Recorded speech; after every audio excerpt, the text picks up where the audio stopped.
Karnataka pen ಡ್ರೈವ್ಗಳು ಮತ್ತು ಸಿಡಿಗಳ ಕಾರ್ಖಾನೆಯಾಗಿದೆ. ರಾಜ್ಯದ CM Siddaramaiah ಅವರಿಗೆ ಗೊತ್ತಿತ್ತ? ನೀವು ಹಲೋ ಅಂದ್ರೆ ಅವರು ಹಲೋ ಅಂತಾರೆ. ನಿಮ್ ಬುದ್ಧಿಗೆ ಏನಾಗಿತ್ತು? ನಾಯಕರು ಜನರ ಮುಂದೆ ಬೆತ್ತಲಾಗಿದ್ದಾರೆ. ಕರ್ನಾಟಕದ ಹಲವು ರಾಜಕೀಯ ನಾಯಕರು ಈಗಾಗಲೇ ಮಣ್ಣು ತಿನ್ನೋ ಕೆಲಸ ಮಾಡಿದ್ದಾರೆ. ಮುನಿರತ್ನ ಬಲೆಗೆ ಬಿದ್ದ ಎಷ್ಟೋ ಮಂದಿಯ ಜೀವವು ಅಪಾಯದಲ್ಲಿದೆ. ನಮಸ್ಕಾರ, eDina.comಗೆ ಸ್ವಾಗತ. ನಾನು ಜೆ ಎಂ ಪವಿತ್ರ. ಕರ್ನಾಟಕದ ರಾಜಕಾರಣದಲ್ಲಿ, ಅದರಲ್ಲೂ ಸದನದಲ್ಲಿ ಹನಿ ಟ್ರ್ಯಾಪ್ ಪ್ರಕರಣದ ಚರ್ಚೆ ನಡೆದಿರೋದು ನಿಜಕ್ಕೂ ನಮ್ಮ ಜನನಾಯಕರ ನೈತಿಕ ಮೌಲ್ಯದ ಅಧಪತನಕ್ಕೆ ಸಾಕ್ಷಿಯಾಗಿದೆ. ಸರ್ಕಾರ ತಮ್ಮದೇ ಇದ್ರೂ ಸಹ ಹನಿ ಟ್ರ್ಯಾಪ್ ಪ್ರಕರಣದ ಬಗ್ಗೆ ದೂರನ್ನ ನೀಡಿ ಯಾರು ತಪ್ಪಿತಸ್ಥರಿದ್ರೋ ಅವರನ್ನ ಪತ್ತೆ ಹಚ್ಚಿ ಕಾನೂನು ಕ್ರಮ ಕೈಗೊಳ್ಳುವಂತೆ ಸರ್ಕಾರಕ್ಕೆ ಶಿಫಾರಸ್ ಮಾಡೋದನ್ನ ಬಿಟ್ಟು ಸಚಿವರೊಬ್ರು ಅದರ ಬಗ್ಗೆ ಸದನದಲ್ಲಿ ಚರ್ಚೆ ಮಾಡೋ ಮೂಲಕ ಮತ್ಯಾರದ್ದೋ ಕಡೆಗೆ ಬೊಟ್ ಮಾಡೋದು ಎಷ್ಟು ಸರಿ ಅಂತ ಜನ ಪ್ರಶ್ನೆ ಕೇಳ್ತಿದ್ದಾರೆ. ಸೊ ಬಜೆಟ್ ಅಧಿವೇಶನದ ಸಂದರ್ಭದಲ್ಲಿ ಬಿಜೆಪಿ ಶಾಸಕ ಬಸವನಗೌಡ ಪಾಟೀಲ್ ಯತ್ನಾಳ್ ಅವರು ರಾಜ್ಯ ಸಹಕಾರಿ ಸಚಿವ ರಾಜಣ್ಣ ಅವರನ್ನ ಯಾರೋ ಹನಿ ಟ್ರ್ಯಾಪ್ ನಲ್ಲಿ ಸಿಲುಕಿಸೋಕೆ ಪ್ರಯತ್ನಿಸ್ತಿದ್ದಾರೆ ಅಂತ ಆರೋಪಿಸಿದಾಗ ಸ್ವತಃ ಸಚಿವ ರಾಜಣ್ಣ ಅವರೇ ಈ ವಿಚಾರದ ಬಗ್ಗೆ ಎದ್ದು ನಿಂತು ಮಾತಾಡಿದ್ರು. ರಾಜಣ್ಣ ಅವರನ್ನ ಹನಿ ಟ್ರ್ಯಾಪ್ಗೆ ಯತ್ನಿಸಲಾಗಿದೆ ಅನ್ನೋ ಆಘಾತಕಾರಿ ವಿಷಯವನ್ನ ಯತ್ನಾಳ್ ರಿವೀಲ್ ಮಾಡಿದ ನಂತರ ರಾಜಣ್ಣ ಅವರು ವಿವರವಾದ ಪ್ರತಿಕ್ರಿಯೆಯನ್ನು ಕೊಡೋಕೆ ಮುಂದಾದ್ರು. ಇದೇ ವೇಳೆ ಹನಿ ಟ್ರ್ಯಾಪ್ ಈ ಉದ್ಯಮದ ಬಗ್ಗೆ ಕೆಲವು ಆಘಾತಕಾರಿ ಮಾಹಿತಿಯನ್ನು ಬಹಿರಂಗಪಡಿಸಿದಂಥ ರಾಜಣ್ಣ ಅವರು ಕರ್ನಾಟಕ ಪೆನ್ ಡ್ರೈವ್ಗಳು ಮತ್ತು ಸಿಡಿಗಳ ಕಾರ್ಖಾನೆಯಾಗಿದೆ, ಇದನ್ನ ನಾನು ಹೇಳ್ತಾ ಇಲ್ಲ, ಜನರು ಇದ್ರ ಬಗ್ಗೆ ಗೊಣಗ್ತಿದ್ದಾರೆ. 48 ಜನರು ಹನಿ ಟ್ರ್ಯಾಪ್ಗೆ ಒಳಗಾಗಿದ್ದಾರೆ ಅಂತ ನನಗೆ ಬಂದಿರೋ ಮಾಹಿತಿ. ಇದನ್ನ ಪ್ರಕಟಿಸದಂತೆ ನ್ಯಾಯಾಲಯದಿಂದ ತಡೆಯಾಜ್ಞೆ ತಂದಿರುವ ಅನೇಕ ನಾಯಕರಿದ್ದಾರೆ. ಆ ವ್ಯಕ್ತಿಗಳು ಈ ಕಡೆ ಮತ್ತು ಆ ಕಡೆನೂ ಕುಳಿತಿದ್ದಾರೆ ಅಂತ ಆಡಳಿತ ಮತ್ತು ವಿರೋಧ ಪಕ್ಷಗಳ ನಾಯಕರನ್ನ ಉಲ್ಲೇಖಿಸಿ ಹೇಳ್ತಾರೆ. ಸಚಿವ ಕೆಎನ್ ರಾಜಣ್ಣ ಅವರು ಕರ್ನಾಟಕದ ಮುಖ್ಯಮಂತ್ರಿ ಸಿದ್ದರಾಮಯ್ಯನವರ ಆಪ್ತ ವಲಯದಲ್ಲಿ ಗುರುತಿಸಿಕೊಂಡವರು. ಸೊ ಇಲ್ಲಿ ಮತ್ತೊಂದು ಕುತೂಹಲಕಾರಿ ಅಂಶ ಅಂತಂದ್ರೆ, ರಾಜಣ್ಣ ಅಧಿವೇಶನದಲ್ಲಿ ಮಾತನಾಡೋ ಮೊದಲೇ ಸಿದ್ದರಾಮಯ್ಯ ಬೆಂಬಲಿಗ ಮತ್ತು ಪ್ರಭಾವಿ ಸಚಿವ ಸತೀಶ್ ಜಾರಕಿಹೊಳಿ ಹನಿ ಟ್ರ್ಯಾಪ್ ಪ್ರಕರಣದ ಬಗ್ಗೆ ಮಾತಾಡಿದ್ರು ಮತ್ತು ರಾಜಣ್ಣ ಅವರಿಗೆ ದೂರನ್ನ ದಾಖಲಿಸುವಂತೆ ಸೂಚಿಸಿದ್ರು. ಈ ಹನಿ ಟ್ರ್ಯಾಪ್ ವಿಚಾರ ಈ ಹಿಂದೆನೆ ರಾಜ್ಯದ ಸಿಎಂ ಸಿದ್ದರಾಮಯ್ಯ ಅವರಿಗೆ ಗೊತ್ತಿತ್ತಾ? ಗೊತ್ತಿದ್ರು ಯಾಕೆ ಸುಮ್ಮನಿದ್ರು? ತಮ್ಮದೇ ಪಕ್ಷದ ಸಚಿವರೊಬ್ರು ಸದನದಲ್ಲಿ ನನಗೂ ಹನಿ ಟ್ರ್ಯಾಪ್ ಆಗಿದೆ, ಇನ್ನೂ 48 ಜನರ ಸಿಡಿ ಇದೆ ಅಂತ ಹೇಳೋ ತನಕ ಸಿಎಂ ಏನ್ ಮಾಡ್ತಾ ಇದ್ರು? ರಾಜ್ಯದ ಮಾನ ಮರ್ಯಾದೆ ಹರಾಜಾಗ್ತಾ ಇದೆ. ರಾಜಕಾರಣಿಗಳ ವೀಕ್ನೆಸ್ ನಿಂದ ಇಡೀ ರಾಜ್ಯದ ಪೊಲಿಟಿಕ್ಸ್ ಬಗ್ಗೆ ಜನ ಆಡ್ಕೊಂಡು ನಗಾಡ್ತಿದ್ದಾರೆ. ನಾಚಿಕೆ ಬಿಟ್ಟೋರು ಅಂತ ಬಾಯಿಗೆ ಬಂದ ಹಾಗೆ ಬೈತಿದ್ದಾರೆ. ಇದೇನಾ ನೀವು ಮಾಡೋ ರಾಜಕಾರಣ ಅಂತ ಪ್ರಶ್ನೆ ಮಾಡ್ತಿದ್ದಾರೆ. ಇನ್ನು ಡಿಕೆಶಿ ಕೂಡ ಇದೇ ರೀತಿಯಲ್ಲೇ ಮಾತಾಡಿದ್ದಾರೆ. ಸುಮ್ಮನೆ ಹನಿ ಟ್ರ್ಯಾಪ್ ಮಾಡೋರು ನಿಮ್ಮ ಬಳಿ ಬರ್ತಾರಾ? ನೀವು ಹಲೋ ಅಂದ್ರೆ ಅವ್ರು ಹಲೋ ಅಂತಾರೆ. ನೀವು ಪ್ರತಿಕ್ರಿಯೆ ಕೊಡ್ಲಿಲ್ಲ ಅಂತಂದ್ರೆ ಅವ್ರು ಯಾರಾದ್ರೂ ಮಾತಾಡ್ತಾರಾ ಅನ್ನೋ ಉಡಾಫೆ ಉತ್ತರವನ್ನ ಕೊಟ್ಟಿದ್ದಾರೆ. ಈಗಾಗಲೇ ಡಿಕೆಶಿನೇ ಇದೆಲ್ಲ ಮಾಡಿಸಿದ್ದು ಅನ್ನೋ ಆರೋಪ ಇದೆ. ಅದೇ ಟೈಮ್ನಲ್ಲಿ ಡಿಕೆಶಿ ಈ ರೀತಿ ಹೇಳಿಕೆ ಕೊಟ್ರೆ ಇದು ಏನನ್ನ ಇಂಡಿಕೇಟ್ ಮಾಡುತ್ತೆ? ಸಿಎಂ ಆಗೋ ಕನಸನ್ನ ಕಂಡವರು ಡಿಕೆಶಿ, ಮುಂದೆ ಸಿಎಂ ಆಗೇ ಆಗ್ತಾರೆ ಅಂತ ಡಿಕೆಶಿ ಬಣ ಹೇಳುತ್ತೆ. ಸೊ ಸಿಎಂ ಆಗ್ಬೇಕು ಅಂತ ಕನಸನ್ನ ಕಂಡವರು ಈಗ ಉಪಮುಖ್ಯಮಂತ್ರಿ ಆದವರು ಹೇಗೆ ರಿಯಾಕ್ಟ್ ಮಾಡಬೇಕಿತ್ತು? ಇಲ್ಲ, ಈ ರೀತಿ ಹನಿ ಟ್ರ್ಯಾಪ್ಗೆ ಒಳಗಾಗೋದು ತಪ್ಪು, ರಾಜಕಾರಣಿಗಳು ಬುದ್ಧಿ ಕಲಿಬೇಕಾಗಿದೆ, ಈ ರೀತಿ ಮಾಡಿದವರ ವಿರುದ್ಧ ಕಠಿಣ ಕ್ರಮ ತೆಗೆದುಕೊಳ್ತೀವಿ, ಈ ರೀತಿ ಸದನದಲ್ಲೂ ಮಾತಾಡೋದು ತಪ್ಪು ಅಂತ ಹೇಳ್ಬೇಕಿದ್ದಂತ ಡಿಸಿಎಂ ಹಾಯ್ ಅಂದ್ರೆ ಹಲೋ ಅಂತಾರೆ ಅನ್ನೋ ಒಂದೇ ಮಾತನ್ನ ಹೇಳಿ ನುಣುಚ್ಕೊಳ್ಳೋ ಪ್ರಯತ್ನ ಮಾಡಿದ್ದಾರೆ. ಇದು ಡಿಸಿಎಂ ಡಿಕೆ ಶಿವಕುಮಾರ್ ಅವರಿಗೆ ಶೋಭೆ ಅಲ್ವೇ ಅಲ್ಲ. ಇನ್ನು ಕಾಂಗ್ರೆಸ್ ಸರ್ಕಾರದ ಪ್ರಭಾವಿ ಸಚಿವರೊಬ್ಬರ ಮೇಲೆ 2 ಬಾರಿ ಹನಿ ಟ್ರ್ಯಾಪ್ ಪ್ರಯತ್ನ ನಡೆದಿದೆ. ರಾಜ್ಯದಲ್ಲಿ ಕೇವಲ 40 ನಾಯಕರಲ್ಲ, ಕನಿಷ್ಠ 400 ಜನರನ್ನ ಹನಿ ಟ್ರ್ಯಾಪ್ಗೆ ಬಲಿ ಮಾಡಲಾಗಿದೆ ಅಂತ ಲೋಕೋಪಯೋಗಿ ಸಚಿವ ಸತೀಶ್ ಜಾರಕಿಹೊಳಿ ಸ್ಫೋಟಕ ಹೇಳಿಕೆ ಕೊಟ್ಟಿದ್ದಾರೆ.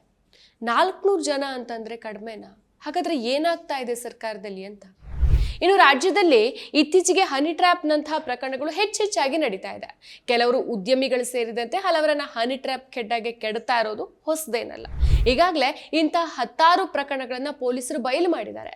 ಆದ್ರೂ ಸಹ ಪ್ರತಿಯೊಬ್ಬರನ್ನು ಸಹ ಇವತ್ತಿನವರೆಗೆ ಕಾಡ್ತಾ ಇರುವಂತಹ ಪ್ರಶ್ನೆ ಅಂತಂದ್ರೆ, ನೀವು ನೈತಿಕವಾಗಿದ್ರೆ ನಿಮ್ಮನ್ನ ಹನಿ ಟ್ರ್ಯಾಪ್ ಅನ್ನೋ ಕೆಡ್ಡಾಗೆ ಕೆಡುವೋಕೆ ಸಾಧ್ಯನಾ?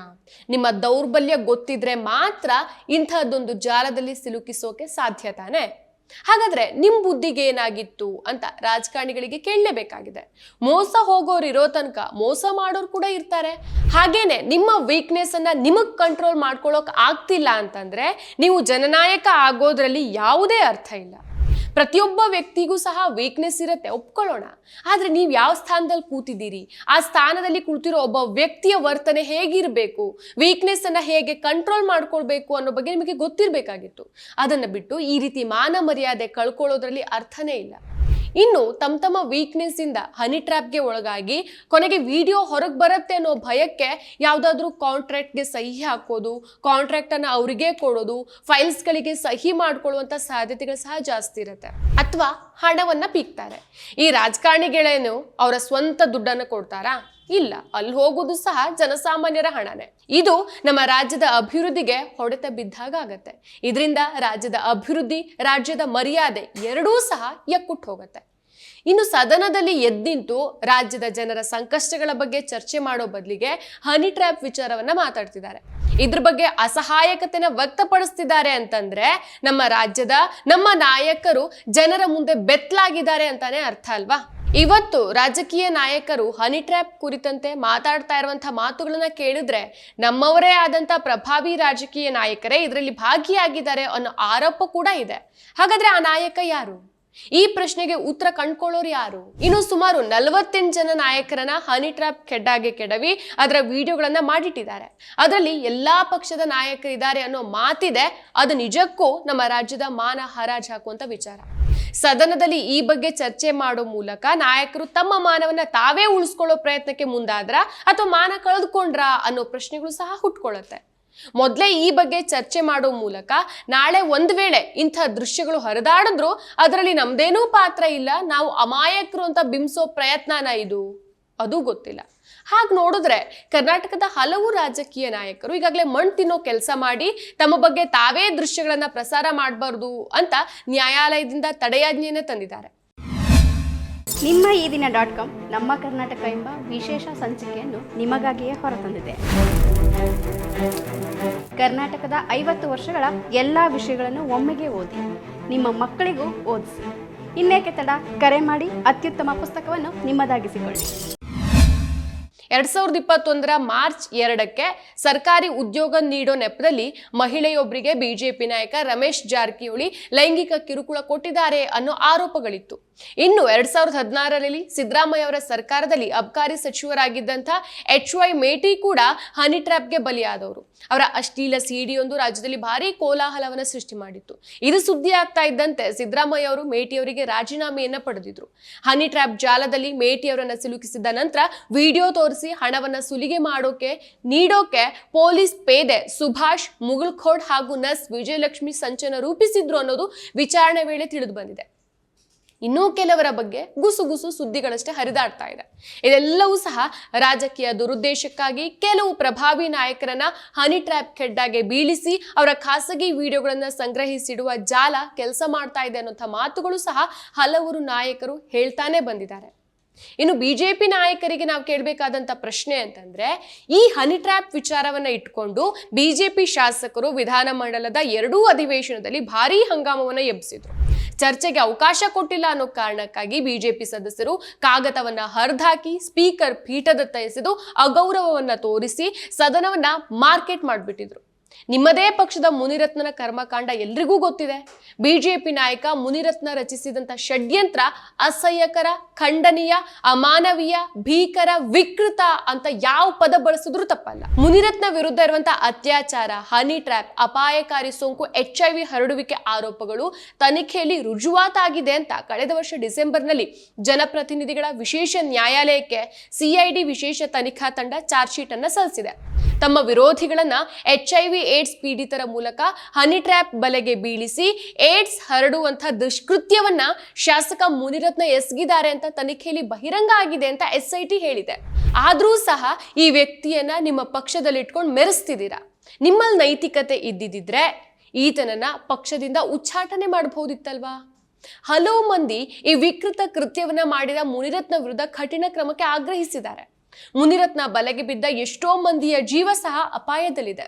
ಆದ್ರೂ ಇಂದಿಗೂ ಸಹ ಬಿಜೆಪಿ ಮುನಿರತ್ನನ ಪಕ್ಷದಲ್ಲಿಯೇ ಉಳಿಸ್ಕೊಂಡಿರೋದು ರಾಜ್ಯಕ್ಕೆ ಅಪಮಾನ. ಇನ್ನು ಈಗ ನಡೀತಾ ಇರುವಂತಹ ಹನಿ ಟ್ರ್ಯಾಪ್ ವಿಚಾರವನ್ನ ಹಾದಿ ಬೀದಿಲ್ ನಿಂತೇನಾದ್ರೂ ಚರ್ಚೆ ಮಾಡಿದ್ರೆ ನಾವು ಅದನ್ನ ಸುಲಭವಾಗಿ ತಳ್ಳಿ ಹಾಕ್ಬಿಡ್ಬೋದಿತ್ತು. ಆದ್ರೆ ನಮ್ಮ ನಾಯಕರು ಪಕ್ಷ ಭೇದ ಮರೆತು ಚರ್ಚೆ ಮಾಡಿರೋದು ಪ್ರಜಾಪ್ರಭುತ್ವದ ದೇಗುಲ ಅಂತ ಕರೆಯಲ್ಪಡುವಂತ ಸದನದಲ್ಲಿ. ಹೀಗಿರುವಾಗ ಇದರ ಬಗ್ಗೆ ಗಂಭೀರವಾಗಿ ಪರಿಗಣಿಸಿ ಈ ಪ್ರಕರಣಗಳಿಗೆ ತಾರ್ಕಿಕ ಅಂತ್ಯವನ್ನ ಕಾಣಿಸದೇ ಹೋದ್ರೆ ಅದಕ್ಕಿಂತ ದುರಂತದ ಸಂಗತಿ ಮತ್ತೊಂದಿಲ್ಲ. ಈ ಹಿಂದೆ 2008ರಲ್ಲಿ ಆಪರೇಷನ್ ಕಮಲವನ್ನ ಬಿಜೆಪಿ ಮಾಡಿ ಹೆಣ್ಣು ಹೊನ್ನು ಮಣ್ಣಿನ ಆಸೆ ತೋರಿಸಿ ಬೇರೆ ಬೇರೆ ಪಕ್ಷದ ನಾಯಕರನ್ನ ತನ್ನ ಬಲೆಗೆ ಬೀಳಿಸ್ಕೊಂಡಿತ್ತು.